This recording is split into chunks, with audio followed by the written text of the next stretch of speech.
Hello and welcome to Movies, Films, and Flicks. I am Mark Hoffmeyer, and joining me is the star to my Edgar.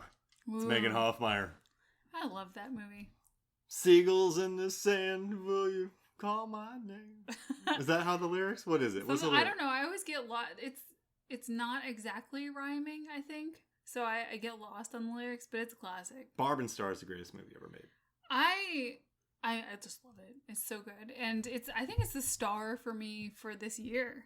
Oh yeah, it's number one, 2021. I mean, that, Sparks Brothers, Willy's Wonderland, Infinity, Oxygen, Napatini, Perfect Things. Mm-hmm. There's some good pictures out this year.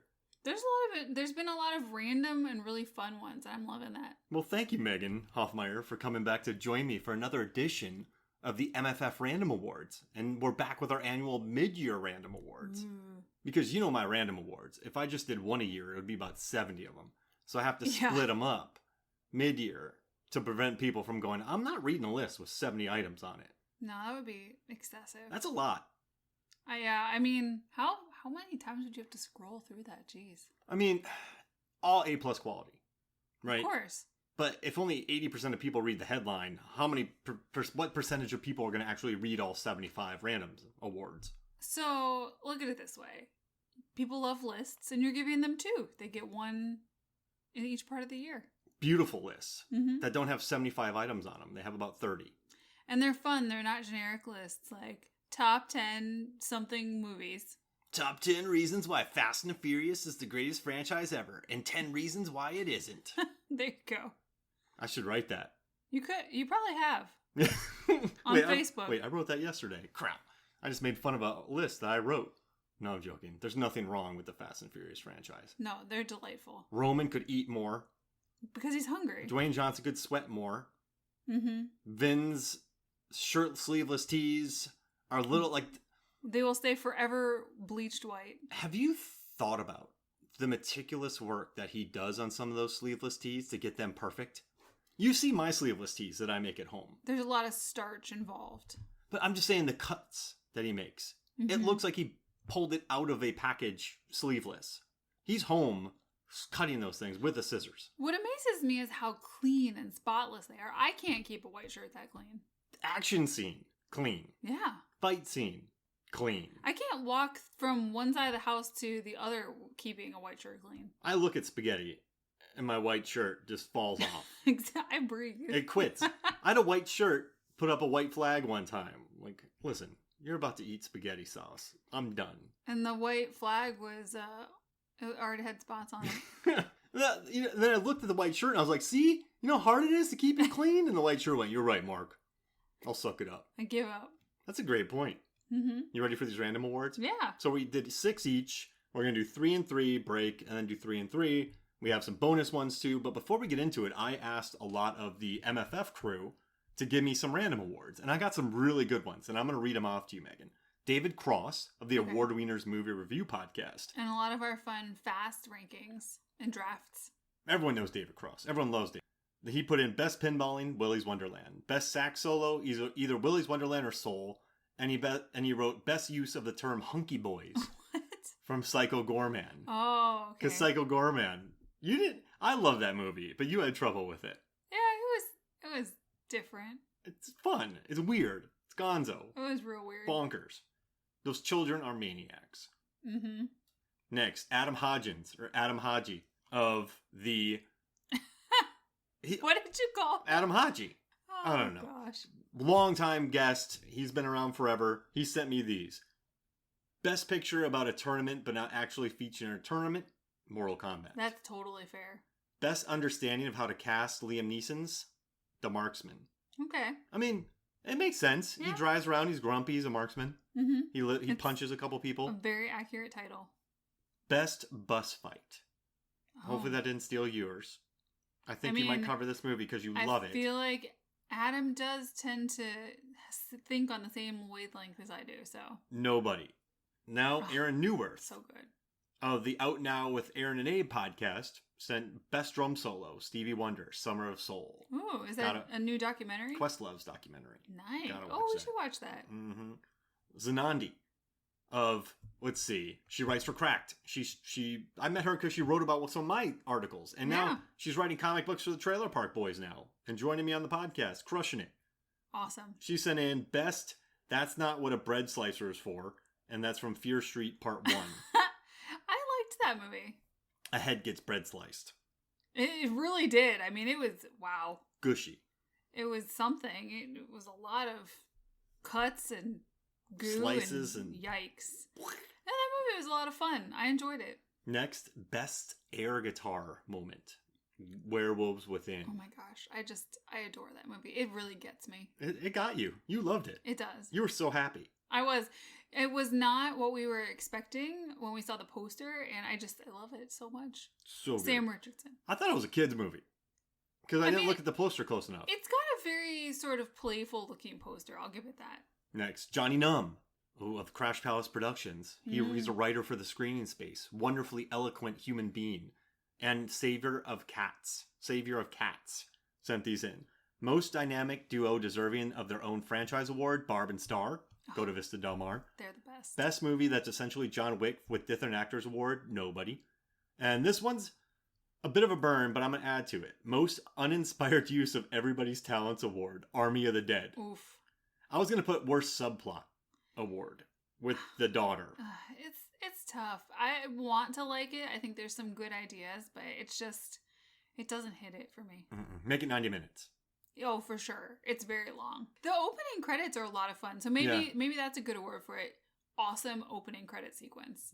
Weird, funky, different, cheeky, well-filmed, expensively filmed open. Yeah. Let's do it. All right. Let's give it that. Mm-hmm. Love it. J. Best Furby attack. Mitchell's and the Machines. Oh, that's amazing. And they did most disappointing circular saw use, Army of the Dead. Best The Wages of Fear ripoff, The Ice Road. Most, you're going to love this. Most disgusting eating of raw chicken. Thunder Force. Oh my gosh.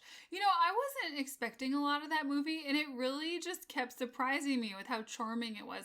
It never gave in to really gross or weird humor. It was just kind of nice. It's cute. Yeah, it's super cute. The daughter is really likable. It's a relaxed tone. Yeah. Yes, the pacing is very slow. But overall, it's just such a nicely toned movie that you sort of chuckle. There's a lot of chuckles. Mm-hmm. No belly laughs. Lots of chuckles. Yeah. Wait, Jason Bateman as the Krog. Oh, yeah. So, when I was seasoning the salmon last night for dinner at our house, I used some Old Bay Spice on it, and I just kept thinking of this movie. Oh, I love that scene. And last but not least, we've already talked about this, but whitest V-neck. Vin Diesel, Dom Toretto. For sure. That thing never gets stained. I mean, it's a miracle. Well, I just want to say thank you, everybody, for sending in these random awards. These are fun. This is a good way to kick off the random awards with part of the MFF crew going random. Yeah. Beautiful. All right, so I'm going to let you go first. Oh, give us the first random. random. That's a lot of pressure. Jeez. Well, you want me to do it? No, I'll go. Right. I'll do it. Okay. So, number one for me is going to be Best Use of a Time Loop to Solve Problems Award. Ooh. And I had a tough time picking one for this movie because there are so many tiny perfect things about it. So, yes, Catherine Newton and Kyle Allen star as two teens stuck in a time loop. And there's some, I don't want to give away what the twist is in it because it's just so nice and charming, but I loved all of the sci-fi and the movie references. They reference Doctor Who, and they reference, what else? Kramer vs. Kramer. Yeah, and Live, Die, Repeat, and Groundhog Day. And it's just so much fun. It's written by Lev Grossman, who we personally love from the Magicians series, and he's also a great novelist, but what did you think? I love that movie. It's really nice, and I think the leads are very charming. They're winning almost immediately when you meet them. Mm-hmm. It takes a familiar idea with the time loop, but it goes its own direction. It's really fun. I like that. So back to my actual... And that's daring. Yeah. Well, to my actual award, he's using the time loop to solve things. So he's gotten bored and he wants to impress a girl. So he uses the time loop over and over to try new ways at the pool to get her attention. Or he tries new ways to beat a video game. Or he tries out new haircuts. Or Catherine Newton uses it to learn how to drive a car. They're using it for practical things, and that's a lot of fun. They're not battling aliens or any of that. No.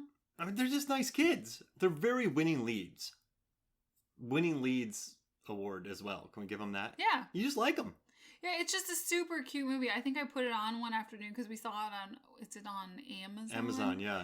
And it was just so likable. We were busy and we both sat down to watch it. Yeah, we did. I mean, I dropped everything. It got me with all the sci-fi references. You haven't seen Groundhog Day?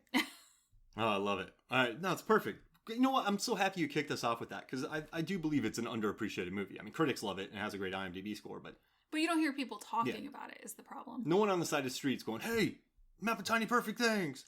Yeah, I think it's really easy to dismiss time loop movies? No, time loop movies. YA? YA movies. Because, you just think, oh, it's young, I don't have to watch it. But it's so nice. It's got a nice little story, and it's worth a watch.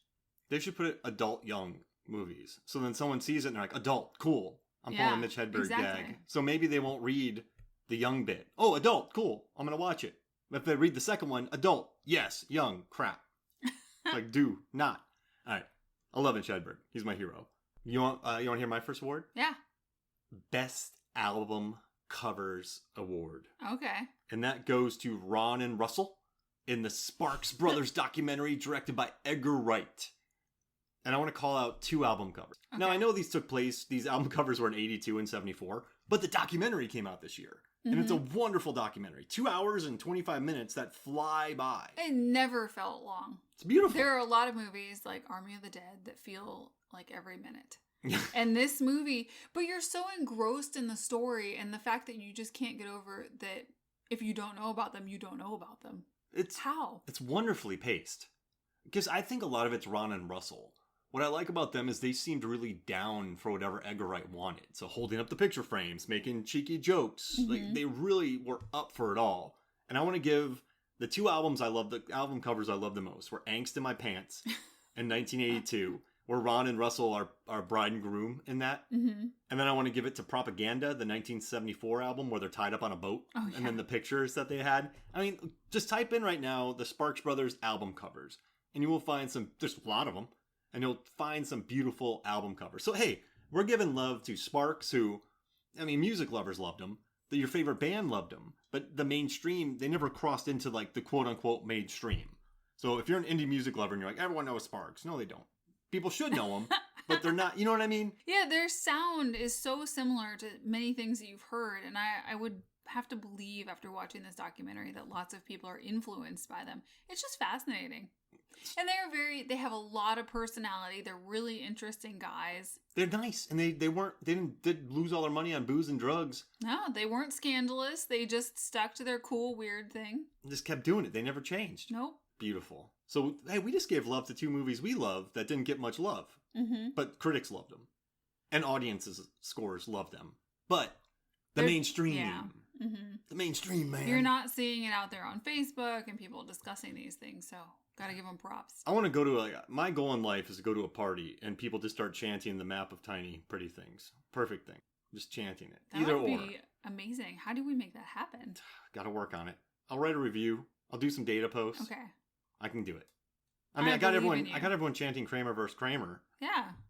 That was a weird night. On the side of the street. It was happening. That was a weird night. Right, what's your second award? My second award is I Need a Sheepfish Herd Award from Luca. So it's the latest Disney Pixar movie and it's super cute. I know that some critics complain low stakes, blah, blah, blah. I don't care. Super nice. It was about friendship. The people talked out their problems in this movie and worked them out. Amazing. When does that happen in movies? Except for occasionally recently. There wasn't a ton of drama around that. People saw that there were issues that needed to be resolved. We had adorable little sea monster children and families. So much fun. So nice. And